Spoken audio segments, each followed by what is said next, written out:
ராஜாங்கத்தை வண்டியில ஏத்துறதுக்கு முன்னாடி வக்கீல் சொல்றாரு 5 minutes எனக்கு டைம் கொடுங்க, ராஜாங்கத்தோட குடும்பத்தை சேர்ந்தவங்க 5 நிமிஷம் பேசி கேட்டோம். போலீஸ் சொல்றாங்க சீக்கிரத்துல பேசி அனுப்பி வைங்க. அண்ணன் கொஞ்சம் பொறுமையா இருந்திருக்கலாம்லன்னு ராஜாங்கம் சொல்றாரு. சேதுவை எந்திரின்னு சொன்னதுனால எனக்கு கோபம் வந்துருச்சு. அந்த மேடையில அப்பான்னு சேது ராஜாங்கத்தை கட்டி பிடிச்சுக்கிறாரு. சேது, நான் சொல்றத கேளு, கல்யாணத்தை போன் பண்ணி நிறுத்த சொல்லிருக்காங்க, அதுக்கப்புறம் என்னைய ஜெயில வேற தள்ளிருக்காங்க, நீங்கள நீ சும்மா விடக்கூடாது, அவனை தேடி கண்டுபிடிச்சு அவன் குடும்பத்தையே கொன்றுணும். சேது, யாருன்னு கண்டுபிடிச்சு அவனை கொல்லாம விட மாட்டேன்பா, இது சத்தியம்பா. ராஜாங்கம் போலீஸ் வண்டியில ஏறாரு. ஜெயில ராஜாங்கத்தை உட்கார வைக்கிறாங்க. உட்கார வச்சுட்டு அந்த இன்ஸ்பெக்டருக்கு போன் பண்றாரு. இருக்கீங்கன்னு கேக்குறாங்க. எப்படியா நல்லா இருக்கேன் மச்சான், உங்ககிட்ட பெரிய ஆளா இருந்தாலும் போலீஸ் மேல கைய வச்சா என்ன நடக்கும்னு காட்டிவிட்டீங்கல்ல.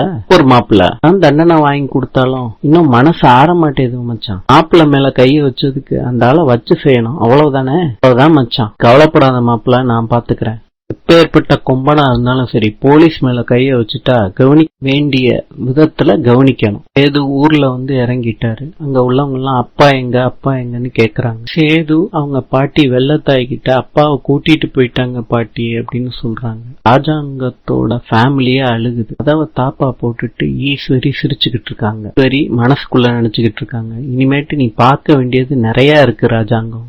சியோட அப்பா வீட்டுக்கு எப்பேற்பட்ட மனுஷன், அவனை ஜெயில வச்சுட்டாங்களே, 6 மாசத்துக்கு எதுவுமே பண்ண முடியாது அப்படின்னு கோவத்துல கத்திக்கிட்டு இருக்காரு. கல்யாணத்தை வச்சு அது பண்ணி புள்ளலாம் இது பண்ணி புள்ளான்னு பெரிய கோட்டையெல்லாம் கட்டி வச்சிருந்தேன், எல்லாம் வீணா போச்சு. போன் பண்ணது யாருன்னு தெரிஞ்சிச்சுன்னா அவன் குடலை உருவி நான் மாலையா போட்டுப்பேன், இல்லாட்டி நான் செல்லப்பாண்டி இல்லடா. பாட்டி கேக்குறாங்க, மாப்பிள்ளை வீட்டுல என்னடா செல்லப்பாண்டி சொன்னாங்க, எல்லாத்துக்கும் பேத்தி ராசிதான்னு சொல்லிவிட்டாங்க.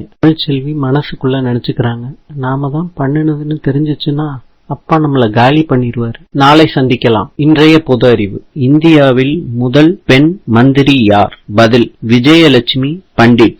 நாளை சந்திக்கலாம்.